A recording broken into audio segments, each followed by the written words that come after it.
Hello, everybody. Welcome to the CT Sports Talent Show. My name is Christopher Saunders. I'm pleased to have on with me from the softball program, a senior from the Oxford Wolverines. Sienna Lucas is with me. Appreciate you coming on. Thank you for having me.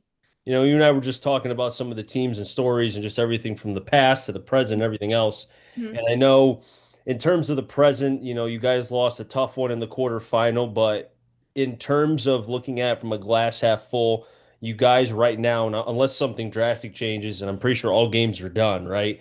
13th as far as Class M. I thought you guys were in Class S. You are in Class M. We are now, yeah. So you are solidified, I would think, in that 13 spot. Now you have some time to regroup. You and coach and the rest of the young ladies on the team can kind of get yourselves, lick your wounds, and get ready for your first playoff game in the CIEC tournament. So how does that make you feel? I think we really need this like practice time. I think we started off the season really, really hot and we cooled off a little bit. I think we need to work on our hitting mechanics a lot more, and especially going into the state tournament, we really need to refine that. I think we lost it a little bit in the field. We've been so focused on hitting. In the beginning of the season, we played a lot of Waterbury schools, and they have a lot of slower pitching. And then we faced a bunch of fast pitching. And the Woolkit pitcher doesn't have a lot of speed, but she has a lot of spin. Yeah. And I think we kind of got caught up in that. And I think with the practicing, we have a week before states.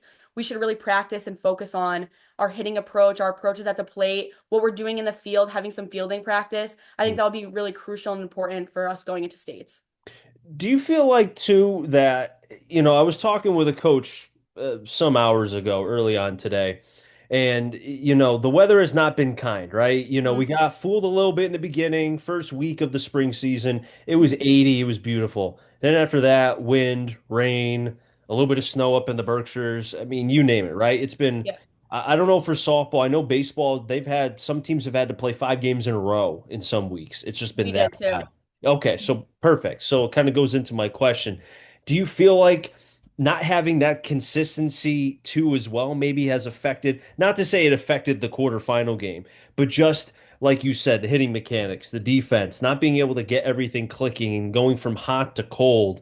Do you think the weather maybe played some factor with that? Maybe? Yeah, definitely. I mean, even in the quarterfinal game when we were playing Woolkit, it was only raining when we were in the field. So we Beautiful. were, yeah, that was my pitcher was not happy. We would get up to bat and it would just stop raining. Yeah. And then we get in the field and it would rain again and it would just downpour. And that's a really difficult environment to play in where you're only in the field and it's raining and you're batting and then you're hot and cold and hot and cold. And Mm. I think you're right in that. We were dealing with weeks where it was like 2 degrees outside and you're so cold and you're moving so slowly. And then you'd be so hot and it'd go back to being cold again. And that adjustment is really, really hard. I think with Mm. softball, you have to deal with the adversity of everything like that. But the weather is something you can't really control. It's really difficult. No, and hopefully the weather can get at least a little bit better. I know tomorrow's supposed to be in the 70s and we're jumping like it's 95 because we haven't seen 70s in a week and a half, maybe even longer. It's been Yes. cold. So hopefully things can kind of get warmer. Mhm. I kind of want to talk a little bit with you as far as the Oxford program because you were on, and you've been on some very, very good teams, right? Your freshman year, you were on the runner-up team that lost to Woodland that kind of started this little run. I shouldn't even Mhm. say little, a big run that the Woodland Hawks have had. They're a walking wagon, right? I'm it's fair to say they're a dynasty. I think they were after their second, and Oh, they yeah. just continue to just wheel wins and such and win the rings. Mhm. Um, but being a part of the Oxford program and seeing all the talent that has come through, right? And I asked you, and I want you to repeat what you said when I asked you this question. How has Oxford been able to stay so consistent, so dominant? Because you're a small school. You're not Mhm. pulling from 1,000 kids. Maybe Mhm. you got 15 to 20. The Mhm. pipeline is not massive, right? You got Seymour as well, so you're competing with all that. How does Oxford make this work? Because it's like almost like an Ansonia thing for football, how Yeah. you're able to make this run. So the biggest thing I really think is the coach. Uh, Coach James Hussar, he's an amazing coach. He's so passionate about the sport. And you can tell when he's coaching you, he really wants you to succeed, and that really builds your confidence as a player. Not Mm. only that, but up until this year, he's had players that he's coached since they were 9. So like players like Michaela Walton, Shea Webb, Leah Ward, Rose Reitmeyer, Sophie Gendron. they Lindsey Banauskas, they all played for him for so long. So they had his coaching. They went into the program and they were able to give the advice that they had been receiving from him to other players, which made us 100% better. And Coach Jim is the most amazing hitting coach ever. And one of the biggest parts of my swing, I let go of my top hand. He put that into my swing, and he does that to a lot of his players, which really made my swing. But we are a really small school. I think we've only had 15 players this year. But I think the benefit from having a small school is that we see each other all the time. So the girls that I play on the field with, I'm friends at school. It's not like I'm going to softball and I'm meeting these girls for the first time. So we have really, really, really good team chemistry. We're allowed to communicate with each other so cleanly because we go to such a small school. Mm. And, Coach Jim is so passionate, it makes us so passionate, and we all get along really well. And I think that benefits us as a whole. Now I have to ask, does Coach have old man strength? Can he still hit it out?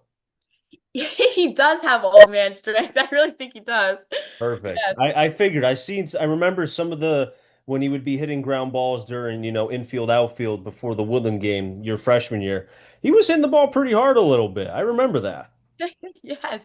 He loves it. He always tells us like when we're practicing or like if we miss a ball and it was too far out of our reach, he would tell us like I could have got that or you could have got that if you were a year younger. And he always tells like I could beat you if I was doing that because he still got it.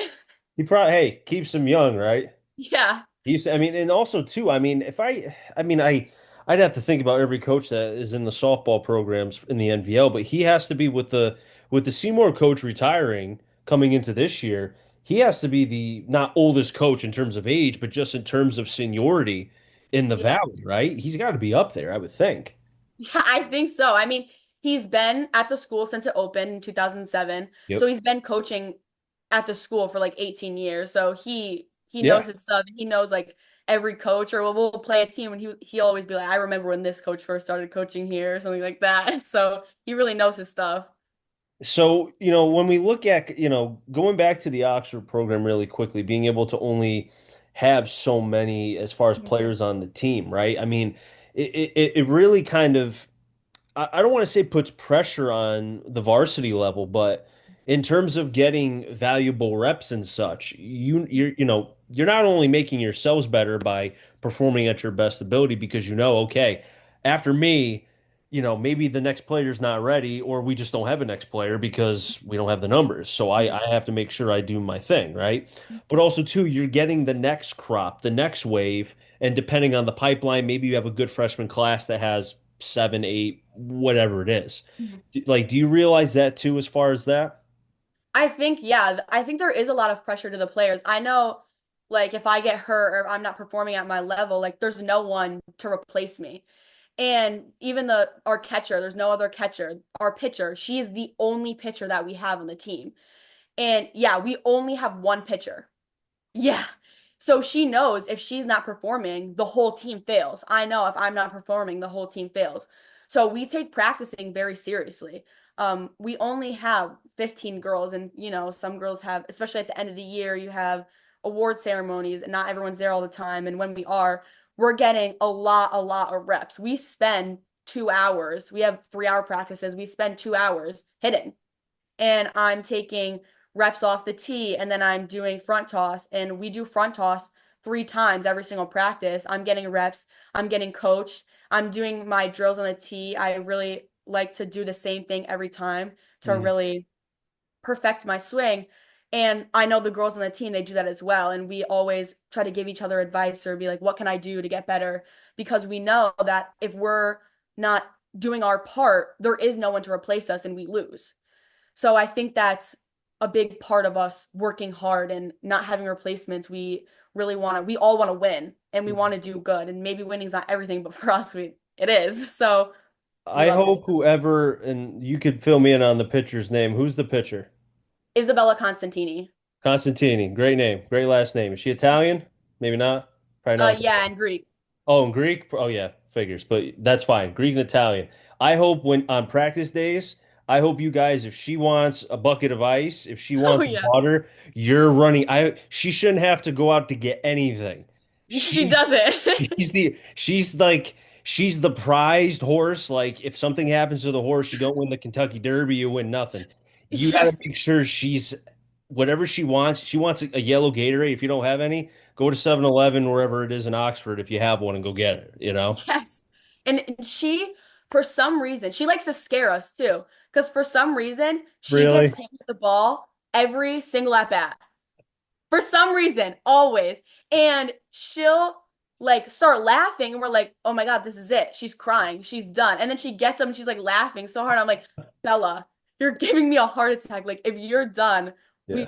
we have nothing else. Like, what am I gonna do? Go and pitch? So she likes to scare us, and like she got hit in the elbow in our St. Paul game. And her elbow, like it was her, luckily it was her catching arm, but it was like Yeah. swollen so big. And Coach Jim was like, Bella, if there's something wrong with you, like we can't move on. You got to get better. And she likes to like freak us out. She'd be like, it's hurt, but she's okay. But yeah, we like treat her like she's the queen. Like she doesn't get any buckets. She doesn't put up and pick down nets. Like she just goes, hits, relaxes, do whatever you want. You could put the two buckets you have, put her feet, she could put her feet on the buckets.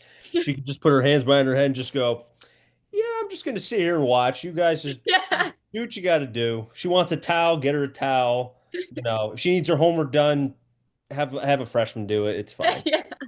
But no, but seriously though, that's just another example in all seriousness though. Mhm. That just goes to show, and I don't remember how, like the depth of pitching you've had during your years at Oxford, so you could fill me in on that. But even like you think about some of these other teams as you move up in like the programs and classes and such. Like I remember St. Paul, small school.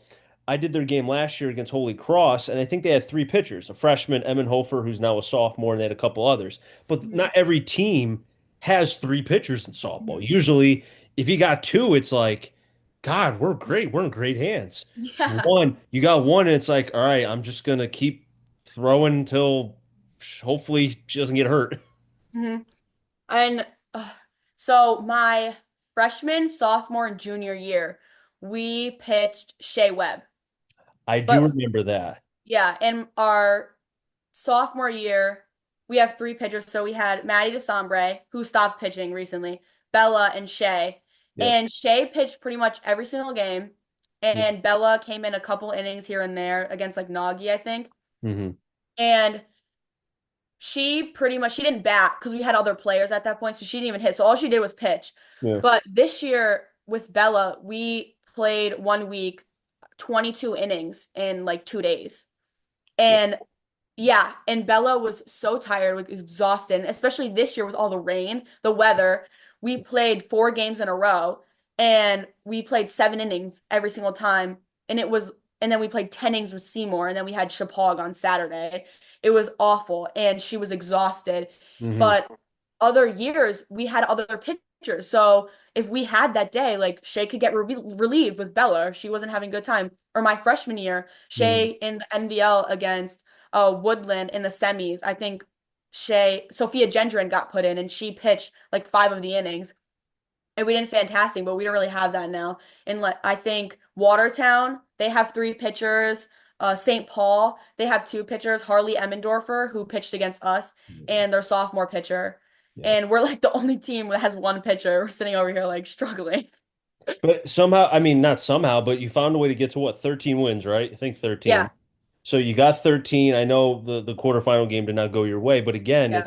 it's one of those things where, you know, you get a week like it's a blessing and a curse. You want to Mhm. continue as far as the NVL tournament, but at the same time, not to say you wanted to lose, but maybe in a way, now it gives you, the team, your Mhm. pitcher and Mhm. coach to not, get any more gray hairs, just to kind of Yeah. like relax, reboot the system, recalibrate, go back to the laboratory, get everything going, and then now, hopefully, weather permitting and everything can go well, if you guys can make a nice run and a couple things go your way, who knows? Maybe you guys can get hot with that first game, or who knows? Who knows? Yeah.